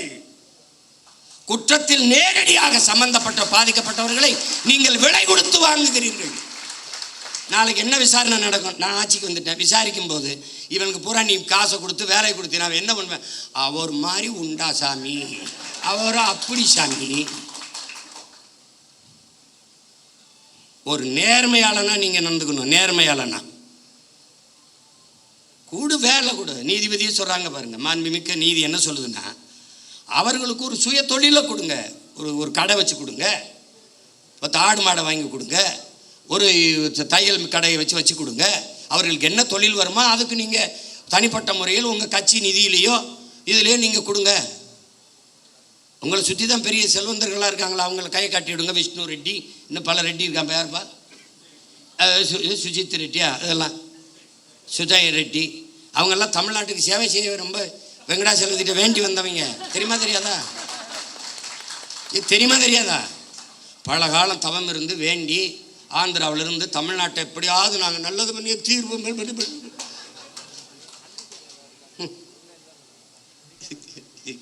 ஐயோ கொடுமை. கடவுளின் குழந்தை என் தம்பிட்டு அதான் சொல்ல பாருங்க. அவர் போகணும்னு நினைச்சாரு, மழை பெஞ்சிருச்சு. கடவுளின் குழந்தை அவர் திறந்து விட்டாங்க பாருங்க. முன்ன ஏடா கடவுளின் குழந்தை இங்கே இருக்கும்போது கர்நாடகாவில் ஏண்டா மழை அங்கே பெய்யுது, இங்கே பேஞ்சு விட்டு போக வேண்டியதானடா, இங்கே பேஞ்சா நாங்கள் பிடிச்சிக்கிறோம். என்னடா தம்பி, அது ஏன் கர்நாடகாவிலேருந்து எனக்கு திறக்க விடணும்? கடவுளின் குழந்தை இங்கே இருக்கும்போது வைத்தியக்காரங்களா, அது உடனே வழக்கை போட்டு நிறுத்தி விட்டார். அப்படிங்க வழக்கை நான் போட்டு நீ வா அங்கே உச்ச நீதிமன்றத்தில் போடு, நான் வரேன். கேட்கறதுக்கு பதில் தான் சொல்லணும். உடனே உங்களுக்கு மனச்சான்று இருக்கா? உனக்கு மனச்சான்று இருக்கா? உன்னால் காவல் நிலைய மரணம், இவனோட தம்பி உன்னை குறைச்சி சொல்கிறேன், 60 நாள் 5 மரணம் காவல் நிலையத்தில் கார்த்தி சொல்கிறான், 5 மரணம். அந்த மரணத்திற்கு உங்களால் அடித்து கொல்லப்பட்டவனுக்கு அதை அரசு வேலை கொடுத்துருக்கீங்களா? என்ன என்ன பண்ணிக்கிட்டு இருக்கீங்க? என்ன வேலை நடக்குது இதெல்லாம்? இப்போ அரசு பணி என்பதற்கு மதிப்பு எவ்வளவு? இவ்வளோதானா? இவ்வளோதான். குடிச்சு செத்தா அரசு வேலை, நடிக்கிறவரை பார்க்க வந்து செத்தா அரசு வேலை, அப்போ படித்தா தெருவில் நின்று கத்த வேண்டியதான் வேலை, இதானா? அப்போ தமிழ்நாடு தேர்வாணையத்தில் தேர்வு எழுதி தேர்ச்சி பெற்று வேலைக்காக பல லட்சம் பேர் காத்திருக்கானே, அவன் யாரு? ஆசிரியர் தேர்ச்சி பெற்று தேர்வில் தேர்ச்சி பெற்று பணி நியமனத்திற்காக காத்திருக்கானே, அவனுக்கு என்ன நிலைமை? பகுதி நேர ஆசிரியர் பணி நிரந்தரத்திற்காக காத்திருக்கானே, அவனுக்கு என்ன நிலைமை? 400 பேர் பொறியியல் படித்த பட்டதாரி வாயில் காவலர் வேலைக்கு விண்ணப்பிச்சு நிற்கிறானே, அவன் நிலைமை? எம்எஸ்சி எம்பிஏ படிச்சுட்டு டாஸ்மார்க்கில் வெறும் 7,500 ரூபாய்க்கு சாராயம் ஊற்றி கொடுக்குறானே, அவன் நிலைமை? அப்போ அரசுக்கு மரியாதை என்ன? அரசுனா என்ன? அதுக்கு என்ன மரியாதை இருக்கு? அப்போ தென் எந்த லெவலுக்கும் போ, எனக்கு ஓட்டு போடு போடாது போ. ஒருத்தங்க கேட்குறா, கரூர் எப்படி நீ ஓட்டு கேட்டு வருவ? இப்படி தான்டா வருவேன், இப்படி தான் வருவேன். ஏன்னா இதுக்கு முன்னாடி என்ன போட்டு பிடிங்கிட்டியா 2-3? வாடாடே போட. ஏன் போட்டோம்னு தெரியாது, எதுக்கு போட்டோம்னு தெரியாது. நம்ம இந்த திராவிட கட்சிகளின் தீமை இப்படி விளைஞ்சு நிற்குது. அரசியலை கற்பிக்கலை, அரசியல்னா என்னன்னு தெரியல, படிப்பிக்கலை. எந்த மாநிலத்தில் சினிமா இல்லை, எந்த மாநிலத்தில் திரைப்படம் இல்லை? கேரளாவில் இல்லையா? மேற்கு வங்கத்தில் இல்லையா? இல்லை எங்கே இல்லை? மகாராஷ்டிரா இல்லையா? இன்னும் சல்மான் கான் ஷாருக் கானை விட நடிகன், மம்முட்டி மோகன்லாலை விட நடிகன். அவன் நடிகனை பார்ப்பான், தலைவனை பார்ப்பான். பிரேம்நசீர் பெரிய நட்சத்திரம்டா, 500 படம் நடித்தவர்றா. ஆசியாலே 500 படம் நடித்த கலைஞன் அவன். காங்கிரஸ் கட்சியில் இருக்கார், மேடையில் பேசிட்டு இருக்காரு. ஒருத்தன் எந்திரிச்சு கட்டப்படி குடிச்சிட்டு உட்கார சொல்ல அப்படின்னா ஒருத்தர் வந்து, ஹே அவர் எவ்வளோ பெரிய நடிகர் தெரியுமா? அதான் சொல்கிறேன், அதனால தான் சொல்கிறேன், அவரை உட்கார சொல்ல, அவரை பேச சொல்லுன்ட்டான். இங்கே என்ன வேலை புரியுதா அவனுக்கு? அவர் பெரிய நடிகர், அதனால தான் சொல்கிறேன், அவரை இருக்க சொல்லி இவரை பேச சொல்லுன்ட்டான். இவங்க எங்கே ஆரம்பித்தாங்க தெரியுமில்ல? பள்ளி கல்லூரிகளில் அரசியல் பேசக்கூடாதுன்னு தடையை போட்டவன் சினிமாவை பேசக்கூடாதுன்னு தடையை போடல. இறை வழிபாட்டை விமர்சித்த இவர்கள் திரை வழிபாட்டை போற்றிவிட்டார்கள். கடவுளை விமர்சித்த இவர்கள் கதாநாயக வழிபாட்டை போற்றிவிட்டார்கள். அதான் சிக்கல். இப்போ வந்தே மனோலாம் முதல் படத்தில் நடிக்கும் போது நாடால வந்த மகராசா பாட்டு போடுறான். இப்போ அடுத்து ஒவ்வொருத்தனா கிளம்பி வருவான்ல. இப்போ தான் நம்ம அருவா ஐயனார் அருவா கற்பனை சாமி அருவாலாம் நமக்கு தேவைப்படுது. அதுக்குள்ளே ஏதாவது ஓட்டை போட்டு நாட்டை காப்பாற்ற பார்க்கணும், வேலையை பார்க்கணும். நம்ம ஒரு உயர்ந்த கனவை கொண்டு நிற்கிறோம். என் உடன் பிறந்தார்களே, இந்த கட்சி வந்து சும்மா மற்ற கட்சி மாதிரி கட்சியில் வருவான் போவான் நிற்பான், எதிர்பார்ப்பு ஒன்று இருக்கும், வருவான், அது நிறைவேறலைன்னா போவான். இங்கே ஒன்று கவனிச்சுக்க, நீ ஒன்று விழுந்தால் 9 எழுவும். இது உணர்ச்சி பாவலருடைய கருத்து. ஆனால் இன்று நிலைமை ஒன்று விழுந்தால் ஒரு 100ஆக 1000ஆக எழுவும். அதுதான் நாங்கள் வெட்டி வீழ்த்தப்பட்ட மரத்தின் வேரிலிருந்து மொத்தமாக தலைக்கும் தளிர் போல துளிர்த்து எழுவும். அதுதான் தமிழ் தேசிய அரசியல். தமிழ் தேசியம் என்றால் என் மொழி, என் கலை, என் இலக்கியம், என் பண்பாடு, என் வழிபாடு, என் தொன்று தொட்ட வேளாண்மை, என் காட்டு வளம், என் கனிம வளம், என் நீர் வளம், நிலவளம், மலை வளம், மணல் வளம், மண் வளம், எல்லாவற்றையும் காப்பது, எல்லாவற்றையும் காப்பது. பெண்களுக்கான சம உரிமை, சம வாய்ப்பு, தொழில் வளர்ச்சி, பொருளாதார மேம்பாடு, இது எல்லாத்திற்கும் ஒரு அரசியல் இருக்கு. தமிழ் தேசியம் என்பது ஒரு பெரும் அடையாளம், ஒரு தேசிய இனத்தின் பெரும் அரண். அது ஒரு கட்சி அதுக்கு வச்சிருக்க தமிழ் தேசியம் தமிழ் தேசியம் நினைச்சுக்கிட்டு கூடாது. இது ஒரு காப்பு அரண். இது ஒரு வேற்றுக்கிரக சொல் மாதிரி தமிழ் தேசியம் பேசுகிறார்கள். இது வந்து ஃபாசிசம், இனவெறி, இனவெறி என்று சொல்வான். நாம் பேசுறது இன உரிமை அரசியல். அதை எவன் எதிர்க்கிறானோ அவன் தான் இனவெறி அரசியல் பண்ணுறான். நாம் பேசுறது இன உரிமை, இன உரிமை அரசியல். இல்லைன்னா 151 இடத்துல மருத்துவ படிப்பில் மேல் படிப்புக்கு இருக்கிற 151 இடத்த பறி கொடுத்துட்டு இந்த அரசு நிற்கிது. நமக்கு அறிக்கை கொடுத்தா அதுக்கு வந்து நம்மளை திட்டுது. அப்போ எப்படி? அது எங்கள் ஐயா பொதுச்செயலாளர் சொல்கிற மாதிரி இந்த மேடையை அரசியலுக்கு இதுக்கான மேடை அல்ல, அதுக்கு இன்னும் காலம் இருக்கு. நாங்கள் காத்திருக்கோம். ஏன்னா எங்கள் ஐயா எங்களுக்கு பாடிவிட்டு போயிருக்கான், மிகுதியான் மிக்கவை செய்தாரை தாண்டம் தகுதியால் வென்று விடல்ங்கிறான். இந்த மாதிரி ஆளுகள்லாம் வருவான். எந்த மாதிரி இப்போ வந்திருக்காங்களே இந்த மாதிரி ஆளுகள். எப்படி இவன்லாம் யார்? கோட்டு படத்துக்கு பிளாக்ல டிக்கெட் விற்றவன் ஜனநாயகன் வரும்போது அமைச்சரவையில் மந்திரியாக இருக்கான். இது என்ன மாற்றம்? ரெவல்யூஷனில் வருது, இதெல்லாம் ரெவல்யூஷனில் வருது. இவங்க வரும்போதெல்லாம் அரசியல் புரட்சின்னு வருவான், பொலிட்டிக்கல் ரெவல்யூஷன் வருவான், அப்புறம் பொலிட்டிக்கல் பிஸ்னஸ் ஆயிரும், பொலிட்டிக்கல் சர்வீஸ்னு வருவான், பொலிட்டிக்கல் பிஸ்னஸ் ஆயிரும். இப்போ பூரா பொலிட்டிக்கல் பிஸ்னஸ் தான். இவன் சொல்லிக்கிட்டு இருக்கான் ஊழல் இல்லை ஊழல் இல்லைன்னு எல்லாரும் பேசிட்டு இருக்கிறாங்க. ஊழல் இல்லை, லஞ்சம் இல்லை, அரசு அலுவலகங்களுக்கு போங்கள், அரசு அலுவலகங்களுக்கு. ஒரு தலைவன் லஞ்சம் கேட்டால், மக்கள்கிட்ட லஞ்சம் கேட்டால் அந்த அதிகாரி உடனடியாக சஸ்பெண்ட் பண்ண மாட்டேன், ஸ்பாட் டிஸ்மிஸ் பண்ணுவேன்னு சொல்ல முடியல. பணி இட நீக்கம் அல்ல, நிரந்தர பணி நீக்கம் சொல்ல முடியல. மக்களை நீங்கள் கொடுக்காதீர்கள், அவங்க கொடுக்கலாம், அடுத்து கொடுத்து வேலையை சாதிச்சுட்டு போயிடுவான். வாங்கக்கூடாது அப்படின்னு சொல்ல முடியல. கொடுக்காதீங்க, உங்கள் மகன் அவன் சொல்லுவான், எனக்கானவர் தான் மகன், நீ கொடுத்தா தான் எழுத்து போடுவேன். யாரு? ஐயோ கொடுமையே, என்ன செய்யணும்னு தெரியல. கட்டல்னு ஒரு நிறுவனம், அவன் பொலிவியாவில் வந்து கொச்சப்பம்பான்னு ஒரு நதியில் வந்து, உங்களுக்கு தெரியாது, படிக்கணும், நீர் எழுத்துங்கிற புத்தகத்தை எல்லாம் என் பிள்ளைகள்லாம் படிக்கணும். ஐயா நக்கீரன் எழுதுனது. முதல்ல எழுதியிருப்பார், முதல் பக்கத்திலே வருது. அது ரொம்ப உள்ள போக வேண்டியதில்லை. அவன் உலக வங்கியிலே 250 கோடி கடனை வாங்குறான் பொலிவியா. அந்த கடனுக்கு ஈடாக வந்து அந்த கொச்சப்பம்பா நதி எந்தவன்ட்ட கொடுன்னு ஒரு முதலாளியை கை காட்டுறான். அவன் தான் பெக்டல் நிறுவனம். அவன் பிரான்ஸ்காரன். அந்த நிறுவனத்துக்கு ஒப்பந்தம் கொடுத்தோன்னே நதியை வச்சுக்கிட்டு என்ன பண்ணுவான், சரியும் கொடுத்துட்றாங்க. தண்ணி எடுக்காதன்றான், குடிக்க எடுக்காத, விவசாயத்துக்கு எடுக்காத, குளிக்க எடுக்காத, நான் தான் தண்ணி தருவேன்ட்டான். அப்புறமா போராட்டம் வெடிக்குது. ஐயோ பிரச்சனைன்னு அரசு கையெழுத்து போட்டு கொடுத்துருச்சா, ஒன்றும் செய்ய முடியல, முழிக்குது. அப்போ வங்கியில் பணி செஞ்ச ஒருத்தன் பதவியை விலகிட்டு வந்து பதவி மக்களை திரட்டி போராட ஆரம்பிக்கிறான். பல பேரை சுட்டு கொண்டு தூத்துக்குடி துப்பாக்கி சூடு மாதிரி பெரிய கலவரமான பிறகு அடித்து விரட்டுறாங்க. அங்கேருந்து தப்பிச்சு ஓடி வர்றான். யார்? இந்த பெக்டல். ஓடி வந்து கடைசியாக எங்கே இறங்கிடுறான்? தமிழ்நாட்டில் கோயம்புத்தூர் பஸ் ஸ்டாண்டில் இறங்கிடுறான். அங்கே என்ன பண்ணுறான்? அவன் பேர் என்னப்பா? சூயஸ். மார்வேடத்தில் இவர் போகிறார்ல, அது மாதிரி அவன் ஒரு மார்வேடத்தில் சூயஸ்ன்னு வந்து இறங்கிடுறான். அதுக்கு 3150 கோடிக்கு ஒப்பந்தம் கொடுத்து, யாருக்கு? பிரான்ஸ்காரன் சூயஸ் நிறுவனம் தமிழ்நாட்டு மக்களுக்கு தண்ணி கொடுக்கறதுக்கு இந்த அரசுக்கு 3150 கோடி கொடுத்துட்டு, நான் உங்கள் மக்களுக்கு தண்ணி கொடுக்குறேன்.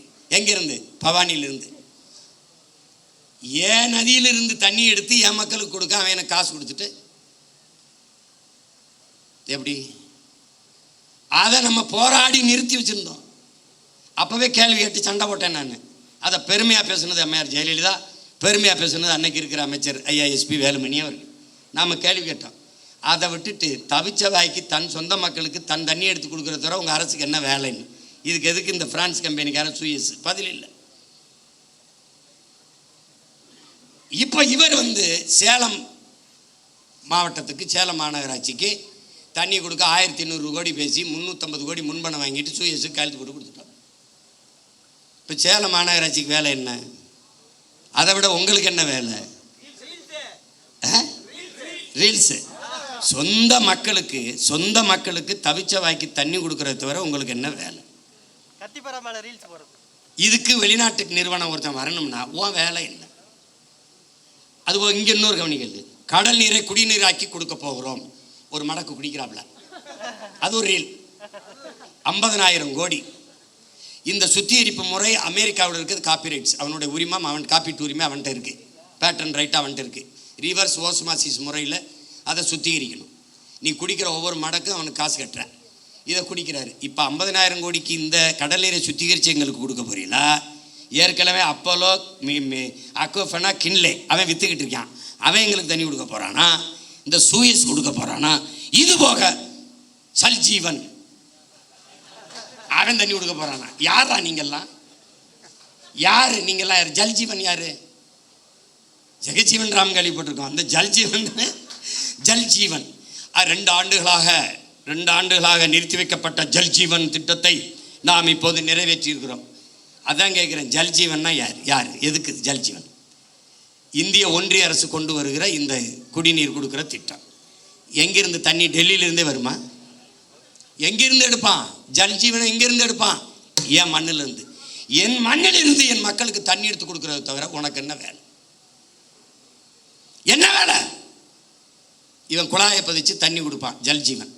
தமிழ்நாட்டு மக்களுக்கு தவிச்ச வாய்க்கு தாகத்துக்கு தண்ணி கொடுக்க வேண்டும் என்கிற தாகத்தோடு இருக்கிற இந்திய ஒன்றிய அரசு அதே தமிழ்நாட்டு மக்களுக்கு நதியில் இருக்கிற நியாயமான உரிய நதி நீரை பெற்றுத்தர முன்வராதது ஏன் என்ற கேள்வியை நீங்க எழுப்பல.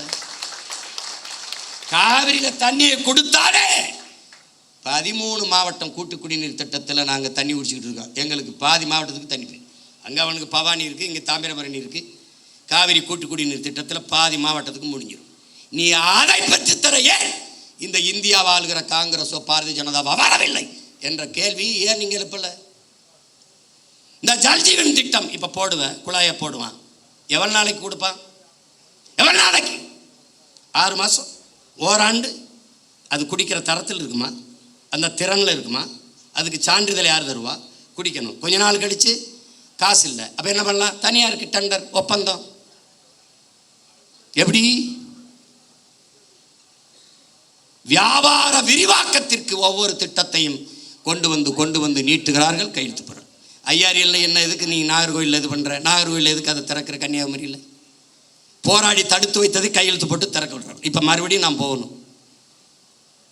கேரள முதல்வர் கடிதம் எழுதுகிறார், எங்களுக்கு கட்டுமான பணிகள் பாதிக்கப்படுகிறது, தடையின்றி மணலை அனுப்ப உதவுங்கள் என்று. எவ்வளவு எப்படி ஏன் மானங்கட்ட கூட்டமடா நம்ம. கேரளாவில் மழை இருக்குல்ல, அவருக்கு மணல் தேவை இருக்குல்ல, கற்கள் தேவை இருக்குல்ல, வெட்டிக்க. அதுவும் ஆத்தா மாறுனா இது என் ஆத்தா மாறல, என் தாயின் முளை இல்லையா அது? இதை எப்படி நீ இருக்கிற? இப்ப தெரியுதா எதுக்கு சீமானும் நாம் தமிழர் கட்சியின் தேவைன்னு? அங்க ஒரு மகன் இந்த மண்ணை, அது மலை அல்ல, என் தாயின் மாறென்று நேசிக்கிற ஒரு மகன் குடித்த மாறை அறுக்கிற பச்சை துரோகிகளடா இவங்க. பால் ஊட்டின தாயின் மாறை அறுக்கிற பச்சை துரோகிகள். எதையும் நம்மால் உருவாக்கி விட முடியும். மரங்களை வெட்டணும், நட்டுலாம், நீரை உறிஞ்சி வித்தால் ஜெயிக்கலாம், உலகம் ஒழிச்சலாம். அந்த மாதிரி வெற்று வார்த்தை இல்லை, உண்மையிலே ஒழிக்கலாம். சிறந்த ஆட்சி கொடுத்துடலாம், வேலை இல்லை கொடுத்துடலாம், பசி ஒழிச்சிடலாம், எல்லாவற்றையும் சரி செய்ய முடியும். ஆனால் என் உடன் பிறந்தவனே, மலையை மணலை நம்மால் உருவாக்க முடியாது. இயற்கையின் அருங்கொடை. எல்லாத்தையும் ஆய்வு செய்கிற முதல்வர் இந்த பள்ளிக்கரணை ஏரிக்குள்ளே இறங்கி நடக்கலாமே, அந்த குப்பைமேட்டில் ஏறி நின்று அப்படி பார்க்கலாமே இல்லை? பட்டு வெட்டி பட்டு சட்டை கட்டி அதுக்கு ஒவ்வொரு நாளைக்கு ஒரு உடை வச்சிருக்காப்புல. அந்த காஸ்டியூம் டிசைனரை தான் தேடிக்கிட்டு இருக்கேன் நான். எப்படி இருப்பாரு? இந்த கொடுமையெல்லாம் பார்க்கறதுக்கு படமாக இருந்தே பதறாப்புல காமராஜ் படமாக இருக்கும்போதே பதறாப்புல. ஐயோ, அதில் இந்த ஓமந்தூரார் குமாரசாமி அப்படின்னு. சரி, நமக்கு ஒன்று தான் இருக்குது, நீ எதை பற்றியும் கவலைப்படாத. களமும் காலமும் நம்ம கையில் தான் இருக்குது.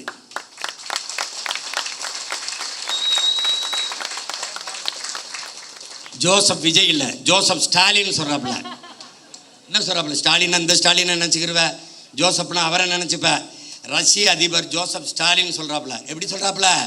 வெல்ல முடியாத படை என்ற ஒன்றே உலக வரலாற்றில் இருந்ததில்லைங்கிறான்.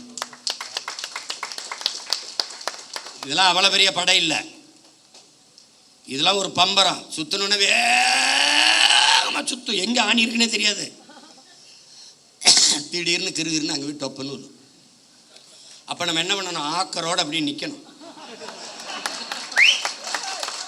அப்போ மண்டை சுற்றி அப்படி விழுகும்போது ஒற்றே போட்டு ரெண்டாக பொழக்கணும். புரியுதா?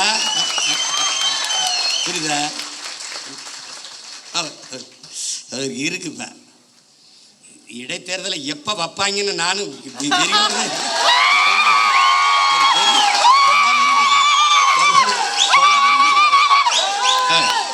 ஆமாம், எல்லாம் ஒரு தடவை ஜிம்முக்கு போகிறதுக்கே தினம் மாலை காலை இரு வேலையும். அவன் அந்த பயிற்சியாளர், அந்த மாட்டுக்கறி கோழி வேணாம், இப்போ என்னதான் சாப்பிட தர? ஐயோ, மாட்டுக்கறி அந்த மசூல் பில்ட் பண்ண தானே இது பண்ண என்னையா பெரிய கொடுமையாக இருக்குது. படாத பாடு பட்டுக்கிட்டு இருக்கேன், கொலவெறியாக இருக்குது. ஒவ்வொரு தடவையும் பண்ணும்போது இவ்வளோ கஷ்டப்பட்டு எனக்கு கராத்தை பயிற்சி கொடுக்கும்போது இந்த நின்றுக்கிட்டு 100 பஞ்சடிமா அப்போ அடிச்சுக்கிட்டே இருக்கும்போது இப்படிலாம் கற்றுக்கிட்டு போய் ஒருத்தனை அடிக்கணுமான்னு ஒரு கோபம்லாம் தெரிஞ்சிடும். இவ்வளோ கஷ்டப்பட்டு பயிற்சி எடுத்து இந்த வேணை போய் அடிக்கிறதா அப்படின்னு அது மாதிரி வெறியாகிட்டு இருக்கு. பார்த்து என்ன பண்ணுறேன்னு எனக்கே தெரியாது. உங்களுக்கு புதிதாக இந்த படையில் இணைகிற நீங்கள் கட்சி தொண்டன் என்பதை மறந்துடணும். நீங்கள் ஒரு கட்சியில் இணையலை, நம்மெல்லாம் இணைந்து தமிழ் தேசினத்திற்கென்று ஒரு அரசியல் படையை உருவாக்குகிறோம். தலைவன் தொண்டன் என்பது இந்த கட்சியில் கிடையாது. அண்ணன் தம்பி சித்தப்பன் பெரியப்பன் மச்சான் தான். இது தேசிய மக்கள், நமக்குள்ள ஒரே உறவு, தமிழ் தாயின் பிள்ளைகள் நாம். இதை தெளிவாக்கணும். ரெண்டாவது, நீ எங்கே இருக்கியோ அந்த இடம் நம்முடைய கோட்டையாகணும். நீ எங்கே வாக்கு செலுத்துவியோ அந்த வாக்ககம் என்னுடைய இலக்கு, என் வாக்ககத்தில் வெற்றி வாக்கு. அதை நீ முடிவு பண்ணிக்கணும். உனக்கு நாடங்களும் வேலை கிடையாது, உன் தொகுதி உன் ஊர் அதுக்குள்ளே தான் வேலை. உன்னை மாதிரியே உணர்வுள்ள 10 வீரர்களை இணை, அவ்வளோதான் உன் கடமை முடிஞ்சிருது. கட்சிக்கு தீக்குச்சி இல்லாமல் தீபங்கள் இல்லை. ஆனால் யார் தீக்குச்சிங்கிறதான் இங்கே பிரச்சனை. ஒரு தீக்குச்சி ஒரு விளக்கை கொளுத்தும், அது அணைஞ்சிரும். ஆனால் அந்த விளக்கை வச்சு 1 லட்சம் விளக்கை கொளுத்த முடியும். இப்போ நீங்கள் கொளுத்துங்க. புரட்சி என்பது எப்போதும் காய்ந்த சருகுகளாக ஒவ்வொரு மனிதனின் காலடிக்கு கீழே காத்து கிடக்கிறது ஒரு தீக்குச்சியின் உரசலுக்காக அப்படிங்கிறான். இப்போ கையில் இருக்கு தீக்குச்சி, காஞ்ச சருகு இருக்கு, கொளுத்தி விடு, பற்றி எரியும். நீ எதை பற்றியும் கவலைப்படாத. இந்த ஆட்டம் நம்மளுடையதே, கை மாறி இருக்கு. இப்போ அடுத்த சுற்று வரும்போது நம்ம கைக்கு வரும் தைரியமா இருக்கு. நம் மாற்று என்பது கோட்பாட்டளவில் திராவிட இந்திய சித்தாந்தங்கள் தத்துவங்களுக்கு எதிராக கோட்பாட்டை கட்டி எழுப்பினது நாம் தான்.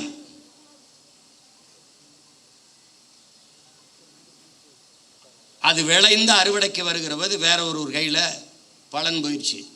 அதை வாக்கு செலுத்திய மக்கள் நெருப்பு சுடும் நெருப்பு சுடும் என்று ஓராண்டு பாடம் நடத்தினாலும் புரியாது. தொட அனுமதிக்கணும். தொட்டால் அதிலிருந்து என்ன நடக்கும்? அவர்கள் சொல்வார்கள் நெருப்பு சுடும் நெருப்பு சுடும் என்று. 60 நாளே ஐயோ அப்பா அதுக்குள்ளே கண்ணை கட்டுதேங்கிறான். என் பங்காளி வடிவேல் சொன்னான், ஐயோ அதுக்குள்ளே கண்ணை கட்டுதேன்னு. இன்னும் 4.5 ஆண்டுகள் இருக்கு. இதுக்கு ஒரே மருந்து தான் என் உடன் பிறந்தவனே, பொறுமை. பொறுமை என்பதும் ஒரு வித போர்தான் என்கிறான் மாசேத்து. பொறுமை என்கிற மரத்தின் வேர் எப்போதும் கசப்பாக இருக்கும், அதன் கனி தித்திப்பாக இருக்கும் என்கிறார் நம் உயிர் தலைவன் மேதகுவே பிரபாகரன் அவர்கள். நீங்கள் சத்தியத்தின் பக்கம் நில்லுங்கள். எனக்கு என் தலைவன் சொன்னதை நான் உங்களுக்கு சொல்கிறேன். நாம் தோற்கலாம், நாம் சாகலாம், சாதாரணமானவர்கள். ஆனால் சத்தியம் தோற்று போனதாக சரித்திரத்தில் செய்தி இல்லை. நாம் சத்தியத்தின் பக்கம் நிற்கிற சத்தியத்தின் மக்கள் உறுதியாக ஒரு நாள் வெல்லும். அப்படிதான் நடக்கும். இது ஒரு விபத்து நடந்திருக்கு, விபத்தே விதியாகிறது. அதனால இதுக்கு கொடுக்க வேண்டியது கொஞ்சம் காலத்தை நம்ம விலையாக கொடுக்கணும், கொஞ்சம் பொறுமையாக இருக்கணும். ஆனால் மக்களோடு மக்களுக்காக நிற்கணும். மக்கள் மீது நமக்கு வருத்தம் இருக்குது அப்படிங்கிறதுக்காக அவங்க பிரச்சனைக்கெல்லாம் போகாமல் இருக்கக்கூடாது. ரத்தமாக கொடு, பிரச்சனையாக போய் நில்லு, போராட்டமாக போய் பக்கத்தில் நில்லு, கவலையாக தோல் கொடு, கண்ணீராக துடைத்து விடு. அவன் கூட நில்லு. ஏன் நீ அவன்கிட்ட இருந்தால் அவனுக்காக வந்திருக்க. உன்னை கேவலப்படுத்துறானா, இகழ்கிறானா, நீ புகழ் ஒன்ன, நான் யார் தெரியுமாடா அப்படின்னு. பிரபாகரன் ஒழிக என்று ஒருவன் ஒரு முறை சொன்னால், பிரபாகரன் வாழ்க என்று நீ 1000 முறை சொல்லு.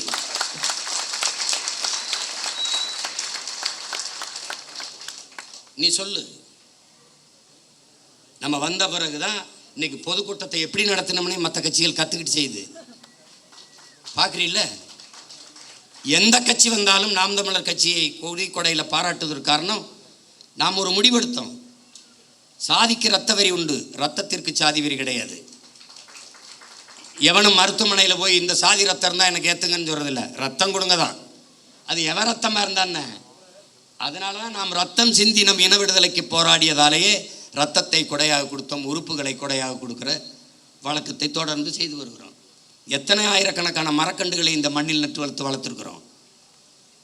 இதெல்லாம் நாம் பெருமை பேசுவதற்கல்ல, பிறவி கடமை. அதனால் நாம் செய்கிறோம். அதை புரிந்துக்கணும். இந்த படையில் இணைக்கும் போது நீ ஒரு பகத்சிங், இளைய புரட்சியாளன் பகத்சிங் அவனை உருவகப்படுத்திக்க. நீ திலீபனை போல ஒரு வீர போராளியை போல உன்னை நீ உருவகப்படுத்திக்க. சாதாரணமாக நின்று வாழ்க ஒழிக கோஷம் போடுறது இங்கே பழக்கம் இல்லை. வாழ்க தமிழ் தாய், வாழ்க தலைவர் பிரபாகரன், இப்படிதான் நீ பேசி கற்றுக்கணும். மற்ற கட்சிகள் மாதிரி நாம் தமிழர் நாம் தமிழர் டிவிக்கிற வேலையெல்லாம் நீ நிறுத்திடணும். இங்கே அந்த வேலை கிடையாது, புரியுதா? அதெல்லாம் கிடையவே கிடையாது. வாழ்கவென்றால் தமிழ் தாய் வாழ்க, தலைவர் பிரபாகரன் வாழ்க. முழக்கம்னா அப்படி தான் போகணும். இங்கே இராணுவ கட்டுப்பாடு இருக்கணும், ஒழுங்கு இருக்கணும். அண்ணன் வரும்போது முன்னாடி நின்றுக்கிட்டு கையில் வண்டியில் போயிட்டு இப்படி கை காட்டுறது போக்குவரத்து காவலர் வேலை உனக்கு கொடுக்கப்படல. நீ பேசாமல் போகணும். நான் பாட்டுக்கு வருவேன். நீ எழுதி வை, அண்ணன் முதலமைச்சர் ஆகிட்டா ஒரு வண்டி ஓடாது, என் வண்டியில் தான் வருவேன். நான் பாட்டுக்கு வருவேன், நிறுத்தத்தில் நிற்பேன், போவேன். இந்த மாதிரி கான்வாய் வருது, புரோட்டோக்கால், ஆட்டுக்கால், பாயாலாம் கிடையாது. நீ போய நான் வருவேன். போய எனக்கே பாதுகாப்பு இல்லை, நாட்டுக்கு என்ன பாதுகாப்பு? நான் தான் என் நாட்டுக்கே பாதுகாப்பு. போய அவர் அங்கேருந்து கிளம்புறதுக்கு ஒரு 2 மணி நேரத்துக்கு முன்னாடி சாலையில் எங்களை நிறுத்திடுறாங்க, குறுக்க கயிறை கட்டி.